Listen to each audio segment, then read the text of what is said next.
28வது பாசுரம். கறவைகள் பின் சென்று கானம் சேர்ந்து உண்போம், அறிவொன்றுமில்லாத ஐக்குலத்துக்கு உந்தன்னை பிறவி பெருந்தனை புண்ணியம் யாமுடையோம். குறைவொன்றுமில்லாத கோவிந்தா உந்தன்னோடு உறவேல் நமக்கு இங்கு ஒழிக்க ஒழியாது. அறியாத பிள்ளைகளோம் அன்பினால் உந்தன்னை சிறுபேர் அழைத்தனவும் சீறி அருளாதே. இறைவா நீ தாராய் பறையேலோ எம்பாவாய். குறைவொன்றுமில்லாத கோவிந்தா, பரிபூர்ணமான கோவிந்த பெருமாளே, கறவைகள் பின் சென்று கானம் சேர்ந்து உண்போம்.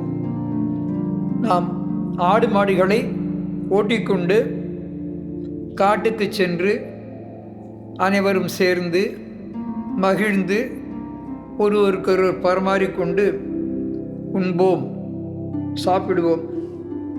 உன்னை எவ்வாறு ஆராதிப்பது என்பது கூட தெரியாத நாங்கள் இந்த ஆய்குலத்தில் உன்னை பெறுகின்ற நீ இங்கு பிறவி எடுக்கின்ற புண்ணியத்தை பெற்றுவிட்டோம். இப்பொழுது இன்னொரு சங்கல்பத்தையும் சொல்லுகின்றோம், கோரிக்கையும் வைக்கின்றோம். உந்தன்னோடு உறவேல் நமக்கிங்கு ஒழிக்க ஒழியாது.